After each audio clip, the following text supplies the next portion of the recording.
vamos logo para o vídeo, né, rapaziadinha? E meio que o nosso protagonista está sendo humilhado pelos seus coleguinhas. O cara recebe até uma predada na cabeça, velho. Rapaz, se fosse comigo eu já teria metido a mão nenhuma. Ou ia apanhar mais ainda, né? E o coitado só fica lá no chão. E ele tá todo acabado, mano. Ele conta pra nós que sua vida é um pesadelo. E todos esses bostinhos aí odeiam ele e atormentam o coitado. Aí vocês se perguntam, onde tudo deu errado? Ele chegando em casa, né? E ele se perguntou se ao menos alguém estivesse ao lado dele, alguém que o amasse. Velho, olha só o estado dele. Ele chega lá chamando a sua mãe. E ele fica lá se dizendo se houvesse pelo menos uma pessoa, né? Mas ele olha lá para a sua mãe, e onde a mãe dele tá uma bagunça. Eugênio, é você? Meu camarada, depois que eu vi isso aí, eu já voltava pra trás. Olha de lá, olha só o estado que você está de novo. Mas mãe... Ela fica gritando com o menino feito uma psicopata, dizendo por que ele dificulta tanto a sua vida. E fica dizendo de qual é o motivo de vestir ele, alimentar ele e mandar ele pra escola. E sempre ele acaba uma bagunça. E se ele já ficar assim, é melhor ele desaparecer como o pai dele, o coitado chorando, mano. E naquele dia, ele não achou que sua vida poderia ficar pior. Ele tá cuspindo ketchup, velho. Mas é claro que isso era só o seu pensamento positivo, pois a sua vida só pode ficar mais pior. E o dia que ele foi ao hospital com sua mãe, o médico falou sobre uma doença, mas era uma doença muito complicada, então ele não se lembrava direito. Mas de tudo que ele consegue se lembrar é o olhar meio insaudável de sua mãe. Meu amigo, o que eu recomendo pra você é vaza de casa, mano. Vaza de casa. Vaza. E depois daquele dia, a condição dele piorou com o passar do tempo. Rapaz, ele ficou tão ruim que ele não conseguia nem se manter em pé, velho. Ficou difícil até o coitado ir no banheiro, mano. E chegou aquele momento que nem isso ele poderia mais fazer, pois ele não conseguia mais fazer isso nem sozinho. Mano, coitado, velho. E a mãe dele aí, ó, a Zé Ruela. E ele começa a se desculpar com sua mãe lá e fala que vai limpar aquilo que ele fez agora mesmo. E ele promete que aquilo não vai acontecer de novo. E aquele dia foi a primeira vez que ele se molhou na vida. Ele fica pedindo por favor pra ela não abandonar ele. Depois daquele dia, ele nunca mais viu sua mãe. Ele diz que a vida dele sempre é assim. E o coitado todo acabado no chão. E a vida dele sempre lança ele para uma miséria, sem sequer ter um pingo de esperança de escapar. E se há uma vida após a morte? E o coitado chorando. E ele tem esperança que na sua próxima vida ele possa ser como todo mundo, sem ficar doente e poder ter amor. Chega essa mina aí dizendo, pobre criança. Pobre mesmo, meu amigo, até eu fiquei com pena do moleque. Ela fala que ele merece tanto. Ela diz pra ele pegar a mão dela. E assim o Eugênio faz. E após um círculo de estrelas florescendo e estrelas apagando, finalmente eles haviam se encontrado novamente. E agora ele pode se livrar da dor e procurar a felicidade de tanto que ele queria na sua próxima vida. Essas crianças estão murmurando alguma coisa. Eles estavam olhando esse bebezinho recém-nascido. Eles ficam lá, caraca, o bebê abriu os olhos. E as crianças estão achando aquele bebê muito fofo. Ele acabou renascendo em uma família nobre, como um amado filho mais novo. E a sua vida era feliz. Finalmente, né? Por ele ter nascido nobre, nada lhe faltou. Seus irmãos eram como amigos para ele. Ele tinha um tio gentil e atencioso. Também tinha pais amorosos. Mas essa felicidade, porra, vai acontecer merda, sério. O cara não pode ser feliz nem um minutinho, mano. Todo mundo ficou preocupado ali com ele. Acabou que aquela felicidade dele se quebrou em um instante. Ele tava cuspindo ketchup pela boca de novo. E a partir dos seus 8 anos, o corpo dele começou a enrijecer. Eu não sei falar isso, mano. Não sei falar esse nome. E a causa era meio desconhecida. E nenhum tratamento foi eficaz. E como tal, ele passou por tratamentos inúteis. E ainda mais, por 5 anos. Ele sentiu que o seu fim estava próximo. Pô, será que ele vai reencarnar de novo? Mas então, ele se lembrou de sua vida passada. Pera. Será que ele só tava sonhando? E fica lá. Caraca, será que aquelas memórias era sobre a minha vida passada? E aquela maga que ele encontrou no final, sem dúvidas, é a criadora que trouxe à tona toda a vida no horizonte. A famosa maga da criação e renascimento, Lodi Felen. Se eu tiver dito o nome errado, beleza, tá? Mas ele fica se perguntando de por que o criador faria uma coisa dessa por ele. É sério que ele ficou se perguntando o motivo disso, velho? E o mais importante, ele tá se sentindo mais leve, é como se a doença dele tivesse se curado. Ah, então não era sonho não. Não era sonho não, foi mal, rapaz. Foi mal. Então poderia ser? Jovem mestre!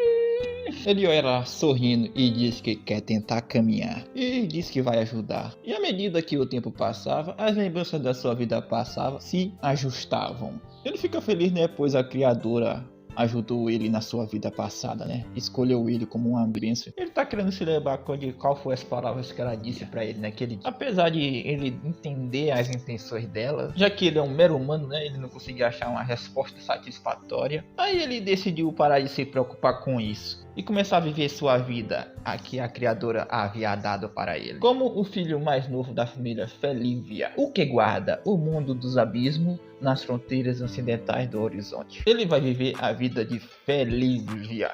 Mas talvez ele tenha exagerado um pouquinho. Tudo ele lá tá dizendo lá qual é o problema, já que era isso que ele tava procurando. Ele diz, tá mesmo assim. Mas ele diz, de vez de ele ficar reclamando, ele devia contra-atacar. Caso contrário, ele vai acabar perdendo sem fazer nada. Ele já tava começando a ficar tonto lá. Rapaz, que capítulo grande. Rapaz, ele faz um movimento bem da hora, velho. Até seu tio ficou impressionado de sacar só esse movimento de espada, meus amigos. E ele achou aquilo impressionante. Ele quase acertava, hein? Foi por pouco. Mas ele disse que esses movimentos foram exagerados e carregaram muito risco. Ele admite que perdeu de novo. Ele pensava que dessa vez ele ia conseguir vencer. Mas seu tio fala que quase que ele conseguiu, hein? Seu tio fala que ele foi muito bem dessa vez e mostrou que tem um talento e potencial. E quando ele tinha a sua idade, ele nem imaginava essas técnicas convencionais. Ele apenas seguia o que ensinavam para ele. E meio que hoje eu tá querendo vomitar. Mas talvez seu tio tinha mais força física naquela época. Mas ainda assim, né? Quem pensaria que ele, que estava sofrendo de uma doença incurável recentemente, mas ele se esforçou muito bem na reabilitação dele. No começo ainda foi um pouquinho difícil para ele conseguir andar, mas enquanto ele prosseguia com a sua reabilitação, pouco a pouco, finalmente ele havia conseguido se movimentar por conta própria. Ele acha que já está curado completamente. Mas o seu irmão mais velho se preocupa demais com ele. E o seu tio está bastante aliviado por ele estar saudável de novo. E vendo que ele estava de cama por causa de sua doença. E vendo ele se levantar novamente e ficar observando a sua recuperação nesses dias. Parece que aqueles dias que quando ele nasceu voltaram. E ele não sabe o quanto grato que ele ficou. E esse homem é o tio ideal para ele. Ele era outra figura paterna que cuidou dele quando ele era jovem. No lugar do seu pai doente e de sua mãe. E seu tio havia se tornado independente da sua família há 5 anos e tem um trabalho como médico na capital, mas ele veio correndo quando soube da sua recuperação. Ele fica grato pois o seu tio cuidou muito bem dele. E aparecem essas pessoas aí que são meio sinistras. Ele diz que o Eugênio e o LDA são figuras raras reunidas em um só lugar. E parece que esse menor é o chefe do conselho familiar, Edric Felívia. Esses dois aqui estão achando hilário, pois o doente e fugitivo estava praticando as suas habilidades com a espada. E como se ele se considerasse ainda um membro da família Felívia. Já tô vendo que esses dois são bem chatinhos, hein? Eles ainda dizem que ele ainda tá tomando o campo de treinamento para si. E ele ainda diz que eles são um incômodo. E eles não sentem nenhum pingo de pena dos outros. Mas ele diz pra eles parar lá, pois mesmo eles sendo pessoas assim, eles ainda fazem parte da família. Portanto, eles não devem falar mal deles. Ele tá falando isso aí com um tom de deboche, velho. Dá pra perceber. E o tio do Eugênio diz que já estão terminando o treinamento e vão sair. E se ele fizer isso, ele vai ficar muito apreciado. Ele diz que já faz bastante tempo. Ele nunca imaginou que ele ainda poderia empunhar uma espada. Já mostra um flashback dele apanhando. Ele fica lá dizendo pra ele por que ele não pode ser como o seu irmão. Ele diz que até crianças mais novas estão lá. E se pergunta se ele não está envergonhado. Véi, só tem não vou nem completar. E ele diz, de pensar que alguém como ele é filho dele. Ele diz que ele é uma vergonha para a vida dele. Não, ele é uma vergonha para a família Felívia. E por que ele cresceu sendo repreendido pelo seu pai dessa forma? Então aí ele fugiu para a capital como um fugitivo depois que seu irmão havia morrido. E aí ele pensou que ele havia abandonado a espada. Ele não sabia que ele tinha tanta perseverança. E ele vê ele como uma nova luz. Ele com uma cara de psicopata diz. Mas por via das dúvidas, ele anda revelando a sua origem por aí. E ele espera que realmente esse não seja o caso. Ele odiaria responder essas pessoas nobres da capital. Só de pensar nisso já é muito vergonhoso. Mas ele diz que isso não vai acontecer, pois ele já está vivendo muito bem como um doutor. Meio que ele não sabe por que eles estão insultando eles desse jeito. É porque são... Eu vou terminar, velho. Ele não sabe por que ele está recebendo esses insultos quando ele se treme de medo. E parece que ele sabe o motivo.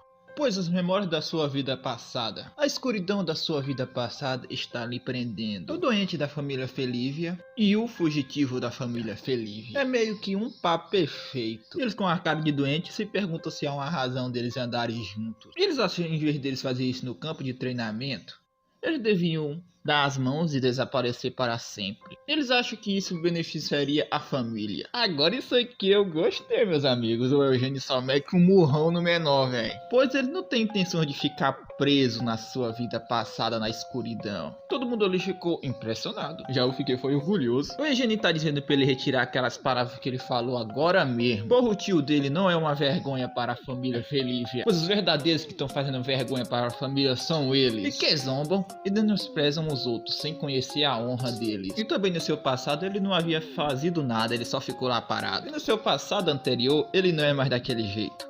E quando ele ia meter mais outro murro lá, acontece isso aí que eu não sei o que é, tá? Eu não sei. Mas eu só sei que o seu tio entra no meio. Ele diz lá que é só uma briga de crianças e ele não precisa fazer aquilo. Ele diz pra ele guardar a sua espada. Pois o menorzinho aí ficou puto. Pois o que ele pensa que estão fazendo? Pois ele pensa que pode se safar depois de ter colocado a mão no neto dele. Eu só digo que foi o elementinho aí que começou, tá? E o João ainda responde: qual é o problema? O moleque tá bravo. Ele diz que eles enviam insultado ele ao seu tio. Ele só agiu para proteger a sua honra. E se isso aí for considerado uma barbaridade, é pra ele ter ficado feliz, né? Por ter tomado conhecimento de uma barbaridade hoje. E se isso aconteceu hoje, tivesse ocorrido depois que ele se tornasse um adulto, ele também teria jogado a luva no seu avô. Ele tava pensando que ele pelo menos tivesse uma dignidade de uma pessoa decente. Ah lá, o cara querendo ter a razão de tudo aí, ó. E é um babaca. E ele vai-se embora e diz que vai se responsabilizar por o subchefe da família por esse assunto. E o subchefe da família do Eugênio é o irmão mais velho dele. Seu irmão mais velho é um pouco assustador. Ele vai lá de encontro para o seu irmão. Ele chamou Eugênio lá. Ele disse que causou uma grande comoção, hein? Ele não teria imaginado que ele estava doente há pouco tempo, né? Essa pessoa aí é seu irmão mais velho, Éder Felívia. Eu falei errado, mas beleza. Ele mesmo que tá atuando no lugar do seu pai doente. Ele governa o domínio Felívia como subchefe da família. Ele diz lá que seu tio avô veio procurar por ele. E no lado do conselho da família lá, e parece que ele vê como uma oportunidade de manchar o governo dele. Ele chegou lá reclamando que o chefe não consegue disciplinar o seu irmão mais novo e não é apto para governar. E o Eugênio preocupado, né, ele sente muito lá por ter feito isso aí com seu irmão, pois ele não tinha ideia que isso causaria um grande problema para ele. Ele disse que vai lá explicar para os anciões o que aconteceu de fato, e com certeza eles vão entender a história toda se ouvirem. Mas o seu irmão disse para ele fazer silêncio. Ele disse que o certo e o errado não importa, para a lógica da nobreza. E o que é importante mesmo é a posição e a influência. O Edric Felipe se mantém dentro da família. Ele foi meio que um idiota. Ele disse que não havia pensado bem. E não importa, pois ele não deveria ter recorrido à violência, pois ele não é mais uma criança, que pode fazer qualquer coisa ser perdoada simplesmente. Pois ele causou problemas para a família só por um impulsozinho de raiva. Se seu irmão vier odiar ele por conta disso, o que é que ele vai fazer?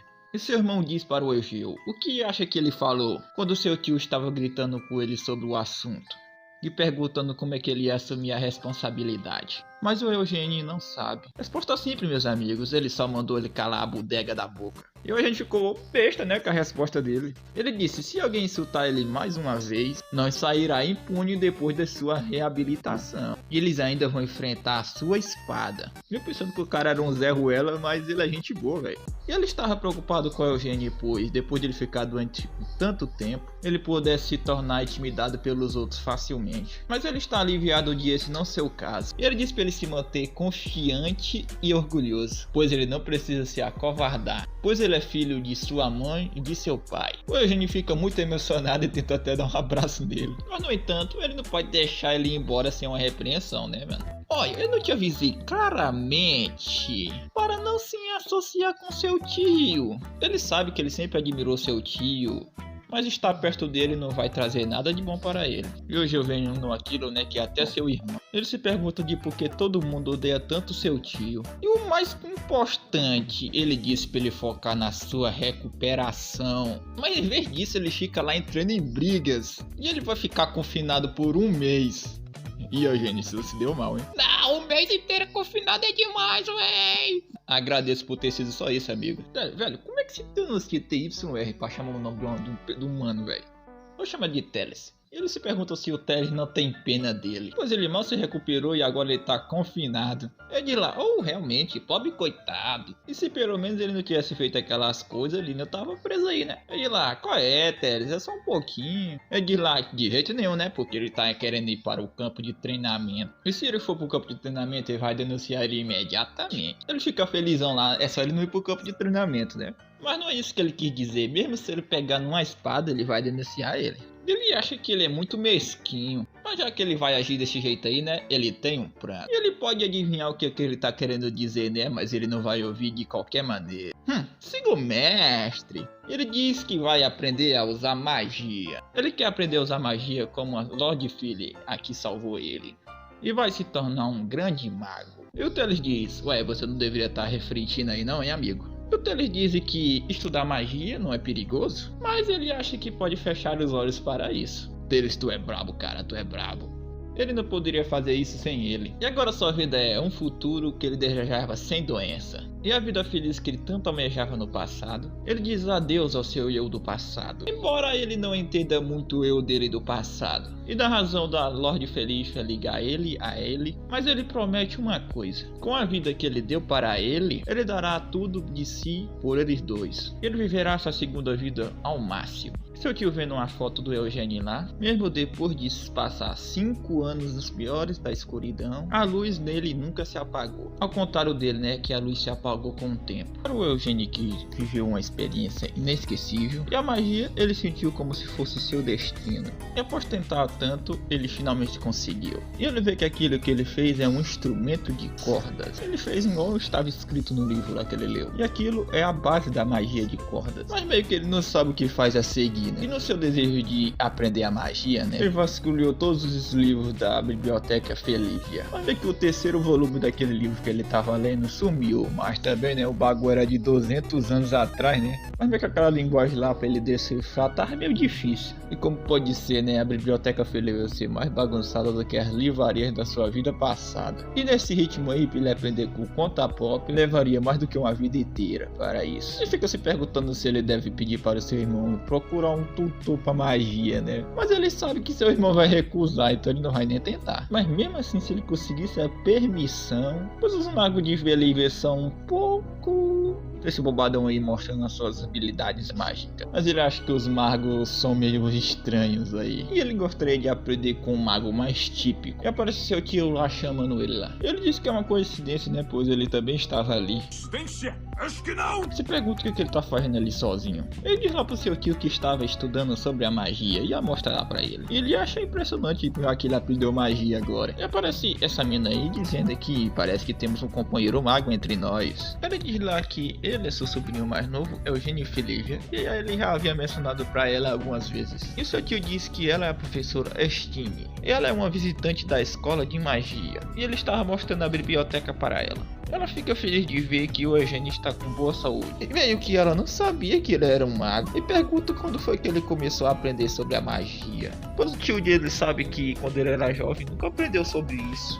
Eu tô aprendendo só agora. Esse cara assim, como é que é, rapaz? Pergunta lá, que é sério isso? Que só agora que ele começou a aprender sobre a magia? Já que ele causou uma confusãozinha ontem, ele tá de castigo e resolveu aprender a como fazer magia. Ou usar magia, né? E ela tá se perguntando de quem é o seu professor de magia. Ô minha filha, não tem um professor de magia não. Mas já que ele não tem, como é que ele tá aprendendo a usar magia por conta própria, sozinho? Mas ele disse que tá aprendendo por ele mesmo e através de um livro. Ele tá me dizendo que tá aprendendo a usar magia através de um livro, conta própria. Eu acho que isso aí é como dizer para um bebê que tá aprendendo a ler. E ela gostaria de um pouco do seu tempo, pois ela gostaria de confirmar o talento do Eugênio. Eles vão lá para o lado de fora. E seu tio vendo lá que até um novato como ele consegue perceber a ressonância poderosa e madura de 6 cordas, seguida por uma única corda. Apesar de ser simples, ela cria uma harmonia distinta.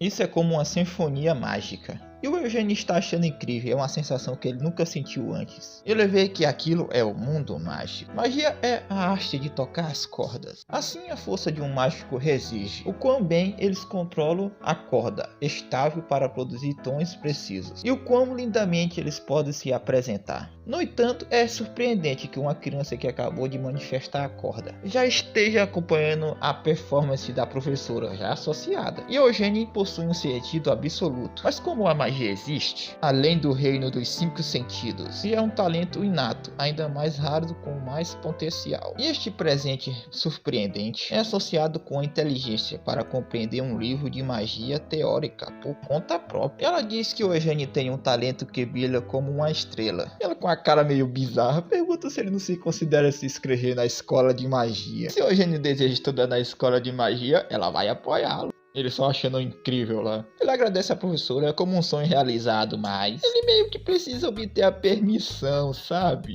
Que permissão? Mas ela diz que pode deixar com ela, né? Que isso aí é com ela mesma a pedir a permissão. Isso é demais, professora. Negativo, minha filha.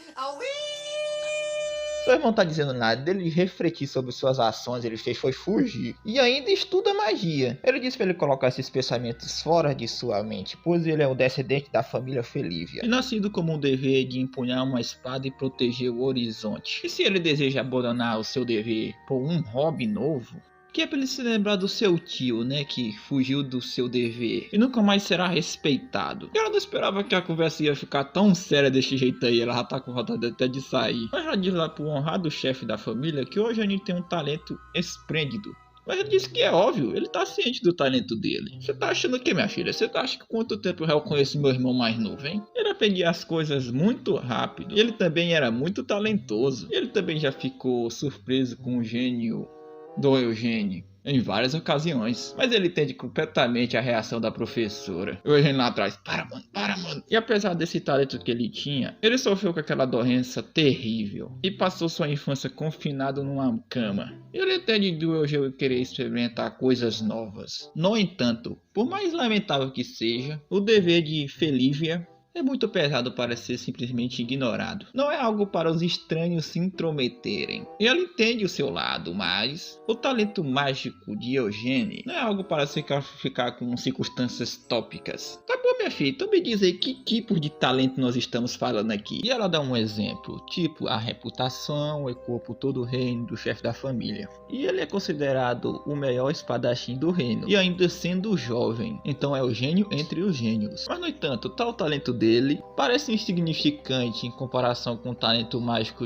vindo de Eugênio. Eugênio fica lá, como é? Eu? Rapaz, e a assistente dele tá ficando zangada já com essa maga. Mas o irmão mais velho do Eugênio diz pra Julia se acalmar. Bem, ele aprecia o grande respeito que ela tem sobre seu irmão, mas para ele parece que ainda não tem evidências sobre isso que ela tá falando, pois ela só conhece o Eugênio por algumas horas. E ela pede desculpa por qualquer grosseria, pois os talentos do chefe não são algo historicamente sem precedentes. Mas ele diz que é natural ela pensar assim, em comparação à história do Horizonte. Mas contanto, ela trazer à tona essa história é um pouco exagerado. Ela disse que não é nada absurdo, já que na escola de magia há um aluno com talento místico.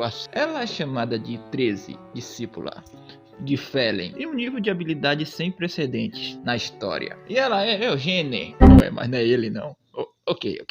Mas depois de vê-los, ela pretende usar isso. Entendi. Ela quer dizer que tem alguém que tem o mesmo talento do Eugênio na escola de magia. Tá. E o talento dessa tal pessoa é comparado com o talento de Eugênio. E ela pode acreditar nisso com confiança. Eugênio só, eu? E a Julia tá achando aquilo ali uma confirmação absurda. E certamente esse é o maior elogio que um mago pode dar. E agora ele entende de onde ela está vindo. E ele quer ouvir o verdadeiro desejo de Eugênio. E pergunta qual que ele deseja ser, um espadachim ou um mago. Mas ele disse que quer ambos. Pô, Eugênio, aí tu complica, né, mano? Mas ele disse que não é a tal coisa como ambos. Para ele aprender magia, ele deve ir para a escola de magia. E para aprender esgrima, ele deve ficar na família. E se houvesse uma maneira para a magia e a esgrima coexistirem, ele não ficaria descorajando ele assim. Está claro no coração do Eugênio. Desde que ele recebeu a graça do Sr. Felen e foi capaz de se levantar novamente, ele prometeu a si mesmo que poderia retribuir o quanto que ele recebeu. Portanto, ele irá sair para o mundo e se tornar um mago como o Sr. Felen. E é claro, mesmo se ele for para a escola de magia, ele não vai desistir da esgrima. E como seu irmão disse,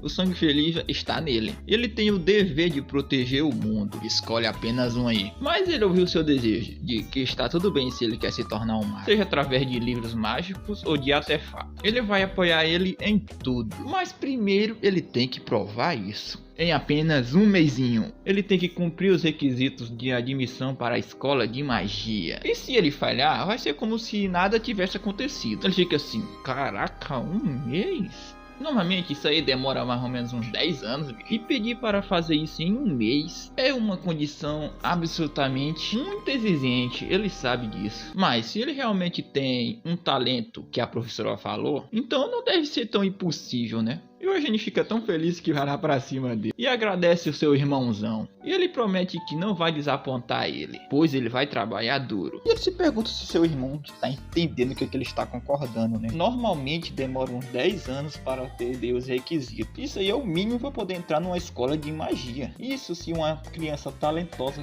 receber educação formal. Em um tal mundo, um novato completo se torna um mago? Em um mês é impossível. Olha, o Eugênio não pode entender, mas essa maga não é ignorante desse fato. Poderia ser que ela apenas só tem confiança no Eugênio. Há muito tempo, quando a Terra não tinha nada, apenas caos, a primeira maga, Lady Felívia, desceu sobre eles. E a Lady Felívia caiu na Terra poluída e usou a magia, a fim de afastar os monstros além dessa terra. E assim, os monstros desapareceram. E assim, só sobrou apenas uma paisagem solitária. E ela, olhando para a Terra vazia, Lady Felívia acabou sentindo uma onda de solidão. Portanto, a senhorita Felin arrancou as estrelas do céu para criar 12 discípulos, e juntos eles encherão a terra com vida. E é por isso que o mundo de hoje é tão pacífico e floresce com vida. E é tudo graças a Lady Felívia e seus 20 discípulos. E o Eugênio estava lá dormindo, e ela se pergunta se essa história também foi chata. E é natural ele achar a história chata, né, já que ele já escutou ela um monte de vezes. E ela se pergunta o que o Eugênio acha quando escuta a história sobre a Lady Felívia. E ele acha que ela é muito sentimental e ela não está propensa a chorar. E ela concorda com ele, pois esse é um dos charmes dela. E é uma boa expectativa.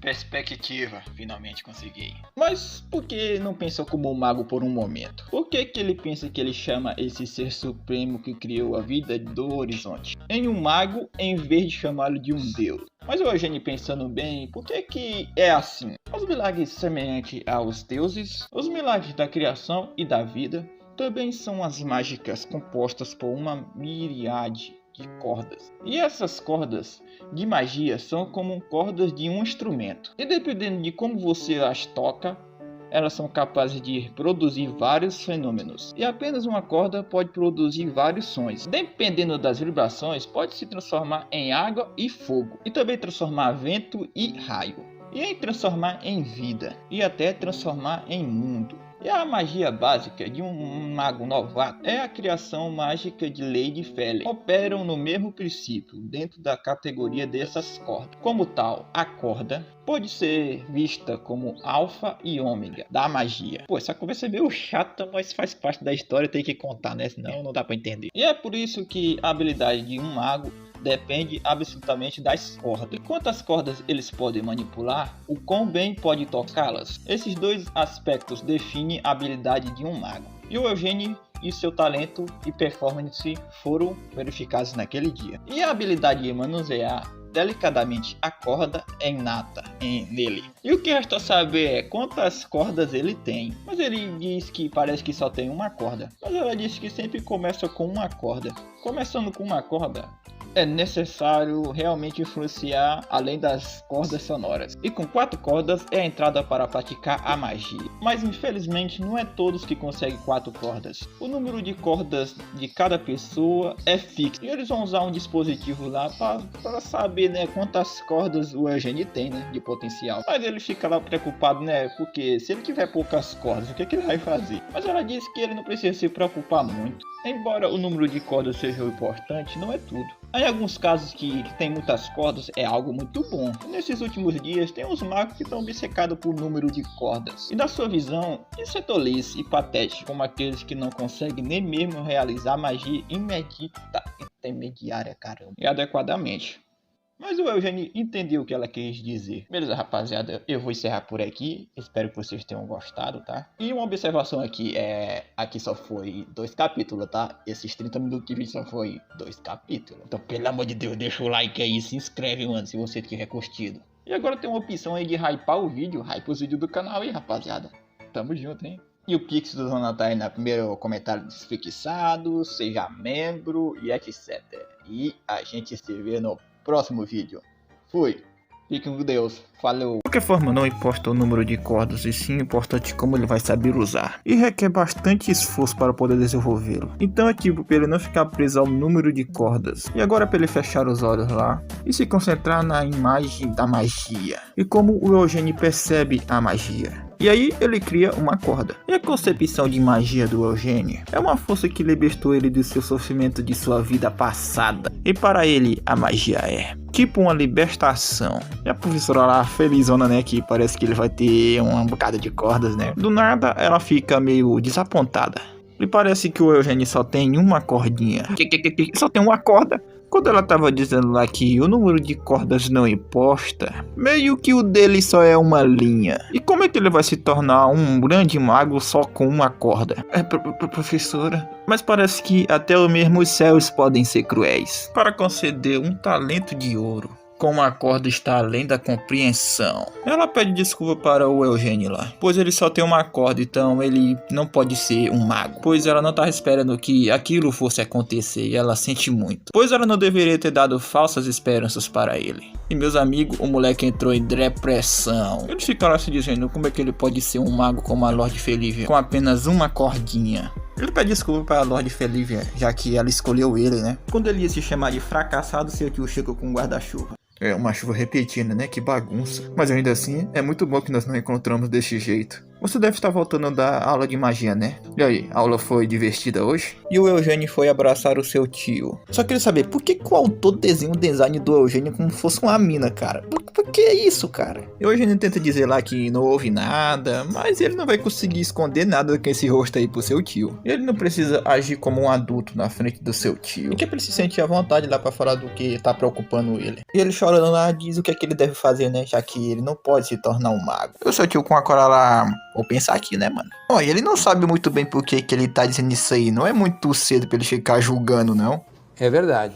Pois ele ainda tem um mês inteiro sobrando ainda. Mas ele grita lá com o seu tio dizendo que é só um mês. E só um mês não é o suficiente. Tá bom, mas foi ele que pediu só um mês, tá? E como carambas ele vai se tornar um mago só com uma cordinha? Sinceramente, isso aí seria um milagre, né? Mas ele já experimentou um milagre. Olha, ele não pode saber muito sobre a magia.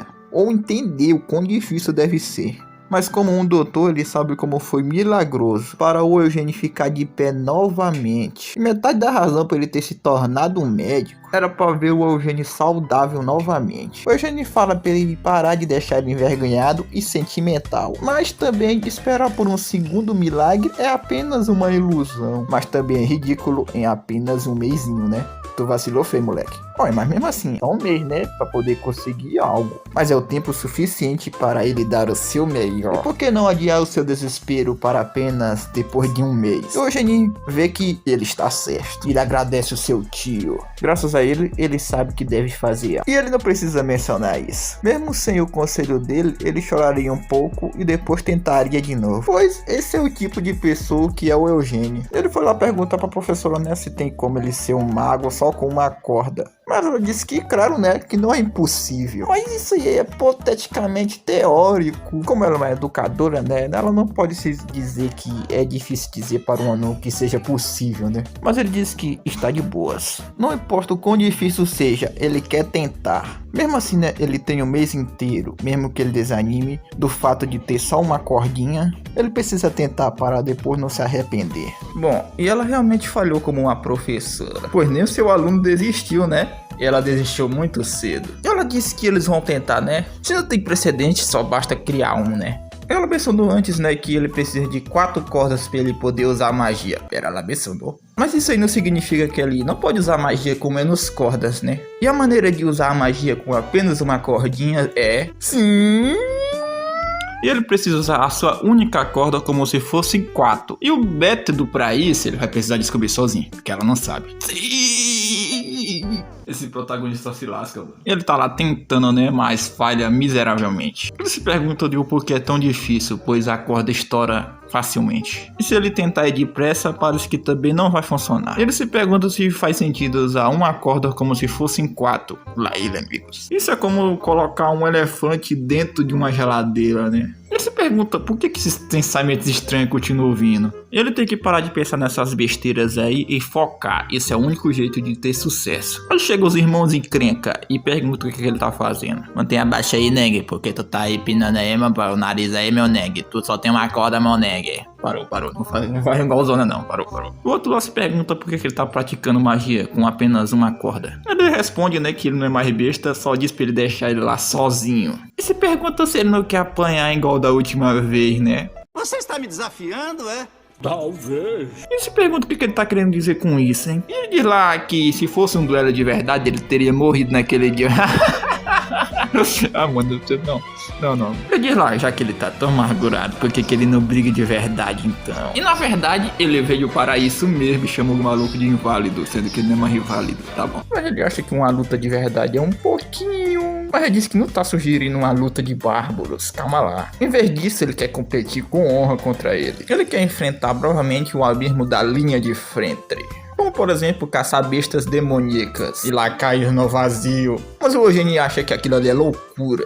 Pois caçar bestas demoníacas, o que ele tá pensando? Tá doidão, amigo? E ele disse que não é pra ele nem pensar nisso, senão ele vai contar para o irmão mais velho deles. E o menorzinho lá se pergunta se ele tá ficando com medo. Mas ele disse que isso aí não é uma questão de ter medo. E ele também não deveria fazer isso. Ele tenta argumentar que eles vão fazer isso aí quando eles for adulto também, então por que eles deveriam perder tempo, né? Caracas.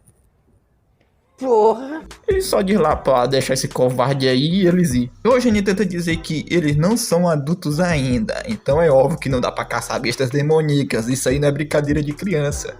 Que não é pra eles se atreverem aí. Mas ele tá entendendo mal, não é se trata de brincadeira de crianças, uma outra aldeia pediu ajuda. Ele tá se perguntando lá, quem solicitou então? O menorzinho que eu esqueci o nome diz pra uma criança sair lá e se explicar. E a criança diz que os adultos foram capturados por bestas demoníacas. E ele não sabia o que fazer. E o Eugênio fica puto lá, pois é um assunto muito sério que eles deveriam ter falado, né? Ele pergunta pra criança se ele está bem e de qual vila que ele é. Que é pra ele ignorar esses dois idiotas aí e chamar ele de irmãozinho, né? Ele se pergunta lá, né, o que há de errado com eles. Vocês são verruelas? Vocês dão mais exemplos? Eu diz lá pra ele não se preocupar que ele vai falar com os adultos e chamar os soldados. Ele diz lá que não é um garoto, mas... Pera, até eu pensei que era um garoto, cara. Tá beleza. Ele pede desculpa, né, que confundiu ele como menino. Olha, ele disse que não pode contar para os adultos e tal. Caso contrário, lá se vai a aposta deles, né? E a gente fica furioso, pois ele sabe que tem pessoas envolvidas. Ele só se preocupa de caçar bestas demoníacas estúpidas. Mas ele diz que essa garota é de uma vila de corte e queima. Isso aí se refere a uma comunidade que pratica agricultura de corte e queima, que a longo prazo é prejudicial à natureza. Minha dicção tá osso hoje. Ele se pergunta se ele não consegue perceber só de olhar. Se ele denunciar uma aldeia de corte e queima aos adultos, você já sabe o resultado, né? A aldeia será destruída e os aldeões serão condenados a trabalhos forçados. Ele tem quase certeza que não é isso aí que a criança já tá procurando não, só que ajuda mesmo e pronto. E claro que esse vagabundo aí nem liga, ele só quer caçar monstros demoníacos. E capturar aldeões que faz problemas também não é coisa tão ruim não. Não teve outro jeito, né? Ele foi. E a mostra essa besta demoníaca aí. E o Eugênio viu, né? Os caras já ficam alegres pra atacar o bicho. O Eugênio começa a correr atrás do bicho e o bicho corre, mano. Ele continua correndo lá atrás dele e diz pra ele parar agora mesmo. Ele precisa terminar isso aí rapidamente pra poder voltar para a casa dele. O Eugênio diz assim, ele continuar correndo, ele tem seus métodos, né? Ele lança uma espadada nele com magia. Eu acho, né, que é com magia. E ele vai lá pra finalizar o bichão. Encosta até o bicho no meio. Ele comemora lá, né, que finalmente ele pegou usando a sua magia. Que magia, cara? Eu só vi poluição sonora aí. Ele diz lá que o quão longe ele foi pra derrotar apenas esse bichinho aí. Magias e tal, ele tá fazendo essa comoção aí por nada. Mas pelo menos o Eugênio pegou um, é isso que importa. Ele pergunta lá quantas vezes pegaram, né, pra ele estar se gabando lá. Mas eles vão ver quando eles voltarem, né? O Eugênio ficou com a cara meio besta, né? Eu fico dizendo lá, né? Tu tá vendo aí, né? Nós ganhamos a aposta, né? Porque nós matamos mais que você. O Eugênio fica, carai, mano, merda. Ele acha aquilo muito frustrante, mas ele vê que eles são impressionantes. O número de monstros que eles pegaram é o de menos, já que o Eugênio só se garante na força bruta. E eles provavelmente focaram na fraqueza dos monstros. Isso aí é uma experiência qualificada das famílias Felívia, que são conhecidos por seus ataques precisos, que podem penetrar até a essência. Mesmo assim, os dois irmãos acham que eles foi muito mais melhor do que ele imaginava, pois eles estavam esperando que ele não fosse pegar nenhum. Ele acha isso aí irritante, mas ele admite que eles são realmente fortes. Que a garotinha lá, o garotinho, eu não sei qual o gênero desse menor, velho, mas beleza. Diz que pegar um já é maneiro, já que os adultos não conseguem pegar nenhum lobinho sequer. A garotinha disse que eles ajudaram bastante, que ela não sabe nem como retribuir. Ô pirralhinha, você tá morando numa Coivara, minha filha. Como é que você vai dar recompensa pra nós aí, hein? Ó, você não dá nada não, hein? Senão eu jogo fora. Olha o jeito que vocês falam aí, hein? Parou. E que vale a intenção, caras. Diz que é pra chegar disso, pois que deveria falar sobre isso é os aldeões. Eles perguntam se ele tem alguma ideia pra onde os aldeões foram levados. Mas olha só, quando ela acordou, todo mundo já tinha sumido, então ela não sabe onde tá o pessoal foi levado não. E você pergunta, como assim, né? Eles foram levados pelas bestas demoníacas? Mas ele diz que o pessoal não desaparece assim do nada. E ele acha que foi as bestas demoníacas que levou. Isso significa que ele não sabe se foi as bestas que levaram. E é conveniente, né? Os únicos que sobraram foram um velho, o Sene e esse pirralho, ou pirralha. E tem alguma coisa errada por aí, hein? Eles têm que descobrir. E hoje a gente vê que os gêmeos são responsáveis, né? Pelo que ele tá vendo. Eles falam que vão patrulhar lá um pouco a área e procurar pelos aldeões. Enquanto isso, ele vai cuidar dos corpos e da criança aí. Qual foi, pô? Deixa eu ajudar também, caramba. Mas ele disse que os papéis foram atribuídos baseados nas habilidades. E se pergunta se ele tem alguma objeção. O miserável ganhou no argumento. Ei, velhote. Danificar o horizonte já é um problema. E as bestas demoníacas podem estar agitadas pelo dano que foi feito. E ele se pergunta se tem algum motivo do Coivara ter sido banido do horizonte. E hoje ele diz que não vai denunciar eles para os adultos. Só se o Noia aí prometer que não vai mais atear fogo nos campos. Esse pestinho. O que você disse aí, meu parceiro? Estou agradecido que o jovem mestre está nos ajudando. Somos abençoados. Se a maldição está horrível, sabe? Então você pode falar um pouco mais alto, meu jovem. Sei.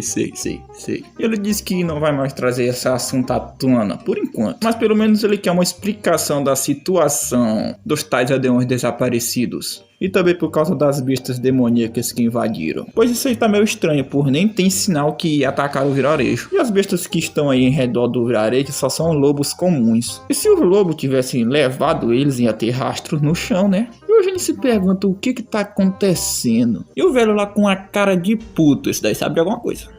Eu sei, meu jovem, não faço a mínima ideia. Quando você está velho, você se esquece do que acontece, sabe? E de hoje, sabe? Memória ruim, né? Sei. Hoje a gente vê que ele não sabe de nada, ele mesmo vai ter que procurar pelas pistas. Já a garotinha diz lá que vai com o jovem mestre dela, mas o Eugênio acha que ela precisa descansar. E o velho concorda com ele. E por que ele fica incomodando alguém tão nobre? Fica aqui com o vovô, fica.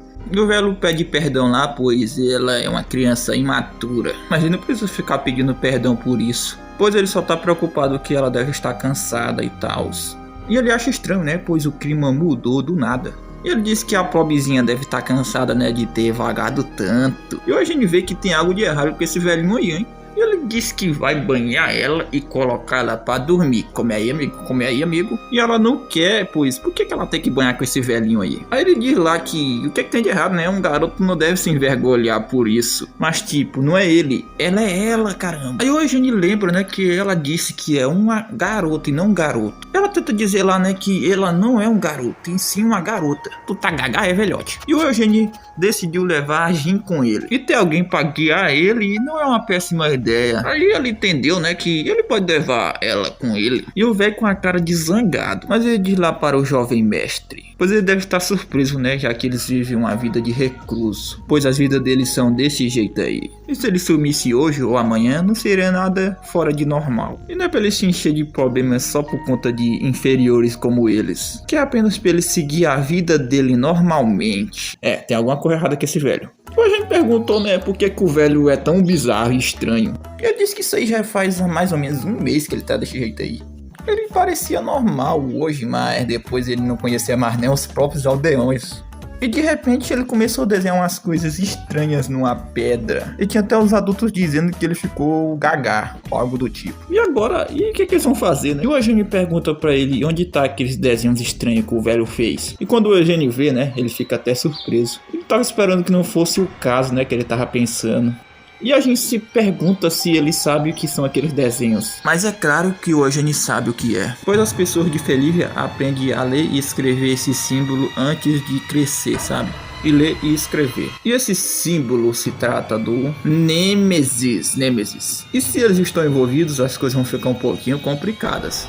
A boa notícia é que a família Felívia conhece muito bem esses Nêmesis, melhor do que qualquer uma pessoa. O Eugênio pergunta pra gente se tem alguma caverna próxima dali. Ela diz que tem sim, uma próxima dali, mas os adultos falam pra não ir lá. O Eugênio fala pra ela levar ele até lá. Ele analisa lá, né, pois um humano fica maluco de repente, pessoas desaparecem. Histórias como essa daí só vêm de uma fonte, meu amigo, dos apoiadores do abismo. Mesmo depois da primeira maga Felívia desceu, aqueles que adoravam o abismo, os antigos mestres do horizonte, e consideraram a Felívia como aquela que desceu das estrelas como uma usurpadora. E parece que o Eugênio viu algo desagradável. Esse tal de abismo aí, né, eles ofereciam humanos como um sacrifício para o abismo. E tinha um monte de humanos lá amarrado. Rapaz, a gente foi besta. E corre para entrar seu tio. E o Eugênio não imaginava que aquilo seria tão ruim. Isso aí não é um caso que crianças como eles podem lidar. Eles devem relatar aos adultos rapidamente. Aí aparece aquele velho lá. Ele chega falando umas bobagens lá que eu não vou nem falar aqui, porque é bobagem. E o Eugênio fica besta lá, né? Pois o velho tava parecendo o Carapirote, amigos. O velho fica dizendo lá que vai queimá-los. E vira uma besta realmente feia. Meu amigo, isso aqui é feião, hein? Ele fica dizendo lá que estava tão perto. Ele fica dizendo lá porque que a Felívia sempre fica atrapalhando os interesses dele. E a gente fica lá tipo, ancião. Ele começa a invocar uma magia lá, chamas do abismo. Ele vê que aquele velhote lá é um mago. E o Eugênio salva a Jean rapidamente, senão ela ia queimar, sabe? E ele cai lá no chão. E apesar que ele seja um mago, e um mago muito forte ainda por cima. E de um porquê um mago tão forte está num lugar como esse daí. E o que ele faz, né? Ele não pode abandonar as pessoas que estão ali. E se ele lutar, ele não tem chances de ganhar, sabe? Ele é muito mais forte. E se fossem as pessoas mais expects da família, costariam a magia dele com a espada. E ele estava doente, né? Então ele não vai conseguir fazer as mesmas coisas que o seu irmão mais velho. E ele se pergunta se ele não foi muito descuidado e deveria ter avisado logo os adultos. E ele deveria ter escondido a Jean, né? Antes de entrar na caverna. E também ele pensou se deixasse ela sozinha lá fora ia ser muito perigoso. Ele vê que não adianta nada ficar se arrependendo agora, né? Ele precisa fazer alguma coisa. E ele não tá conseguindo se concentrar. E a Jean começa a gritar lá, pois ela tá vendo bestas demoníacas. E o Eugênio, né? Sem ver o que fazer, né? Ele pega sua espada e corta aquele bicho. E corta o outro, já que era 2. Ele resolve deixar as preocupações e os arrependimentos para depois, pois agora ele precisa focar em proteger esses anciões e a Jean. E o que ele devia fazer para protegê-los? E o bicho grita lá, né? Felívia. Nossa, que haste, mano, que haste. Ele diz lá que vai oferecer o Eugênio como um sacrifício para o abismo. O Eugênio tenta se concentrar lá, né? Pois ele precisa cortar a magia para proteger todo mundo. E então ele vai cortar a magia. Pois esse é o estilo Felívia, meus amigos. E a espada de Felívia pode cortar através do abismo. E as técnicas de Felívia foram desenvolvidas dezenas de gerações. E foi feito só para um único propósito: enfrentar o abismo. E uma de suas técnicas é o olho de Felívia. É tipo uma intuição nascida do treino e experiência prática, do combate e experiência, manifestada na forma de visão. Alguns podem até prever o próximo movimento do oponente, enquanto outros podem perceber até suas fraquezas. Esse olhozinho apelão, hein? E até uns podem até ver a linha que se compõe a magia. Realmente parece que essa técnica alcançou os gênios da magia, conforme os anos foram passando.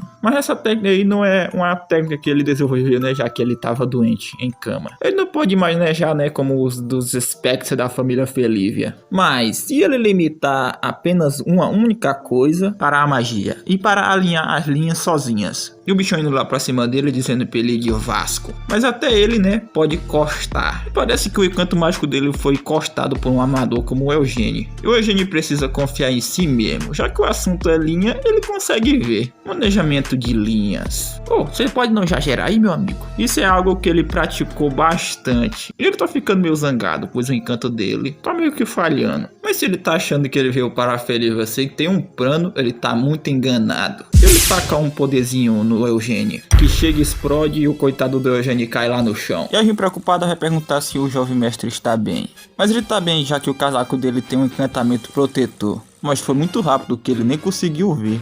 Talvez seja mais fraco por conta de sua velocidade, ele pôde resistir dessa vez. Mas se ele não bloquear o próximo, ele tá bem ferrado, hein? Mas ele acha que consegue fazer isso. Com os olhos de Feliz concentrados, não deve ser tão impossível de ver. E o ex-Velote tá fazendo encantamentos múltiplos. E ele diz para o Eugênio tentar cortar esses daí também. E ele manda a gente ficar atrás dele rapidamente. E o Eugênio tá conseguindo se defender muito bem daqueles ataques. Mas a situação tá feia, já que tem muitos e tá sendo muito difícil para ele. E desse jeito aí ele não vai conseguir cortar todos. E ele também não vai conseguir manter a sua estamina. E ele tá vendo ali que vai ser o fim dele. Mesmo assim, depois dele ter conseguido cortar as linhas, parece que ele não é forte o suficiente. Aí ele parou pra pensar um pouquinho aqui. Pera aí, cortar as linhas? Ele se lembrou, né, que a professora falou que ele precisa ter 4 linhas pra poder... Aí sim ele poder usar a magia. Ele precisa usar essa linha dele, que é uma corda, né, como se fosse 4. Aí ele pensou, né, e se ele cortar essa única linha dele em 4? É claro que no momento em que ele cortar a linha, a magia vai se dissipar em ondas de sons inúteis. Mas no entanto, se ele torcer o som antes disso acontecer, não vai ser algo impossível. E o doidão lá tá gritando que ele vai queimar até virar cinzas. Mas ele percebe que tem algo de errado. E o Eugênio atravessa as chamas lá. E ele vê lá que era um problema muito simples.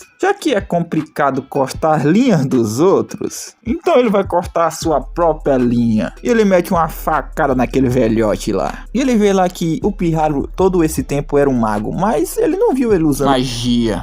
E ele percebe que aqueles cortes que ele estava usando na espada eram magia. E ele também percebeu que ele cortou as suas próprias cordas para poder usar magia. E aquilo é um absurdo, pô, é praticamente impossível. E ele vem para uma tal técnica realmente existe, né? E o bichão foi derrotado e amarrado. E o Eugênio tá lá ajudando as outras pessoas. Acaba que aquele ataque lá que o Velote deu nele acabou surgindo muito efeito nele. E a gente diz pra ele não se mover muito, pra ele não se sobrecarregar. Mas ele diz que está bem, pois aquele já era o último. E a gente acha estranho, oxe, já é o último. Mas ela percebe que os outros já estão de F. Eles encontraram os aldeões, mas muitos já morreram. E se eles não se apressarem, né, os outros vão estar em perigo também. Eles precisam voltar logo e ele se pergunta quando é que os gêmeos vão voltar. E a gente chama o Eugênio. E ela se pergunta se foi o chefe aldeão que fez isso com os aldeões. Mas o Eugênio diz pra ela ficar tranquila, pois esse daí não é o chefe da vila deles, e sim um adorador lá que se passou pelo chefe da vila. Então a gente se pergunta onde tá o chefe verdadeiro então. Olha, gente, provavelmente o chefe da vila já...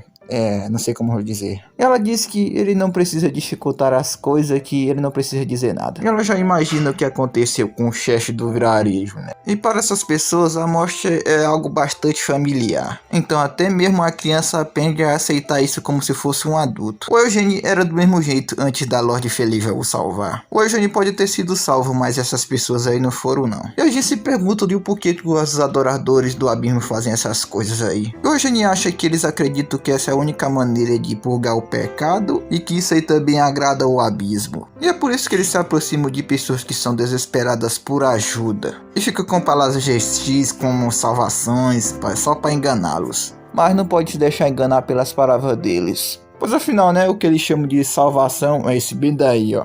E o menor fala lá: então esse é seu ponto? Que o abismo só procura sacrifícios, Eles perguntam se ele realmente se importa. Ele fica dizendo roda de arneira, dizendo que as palavras dele são vazias. Então tu acha que tu tá certo, garotinho? Ou será que as sombras desse mundo são tão profundas mesmo? Mas o Eugênio acha que realmente as sombras desse mundo são bem profundas mesmo. Mas isso é algo que as pessoas deveriam se esforçar para corrigir. Poleras mesmo.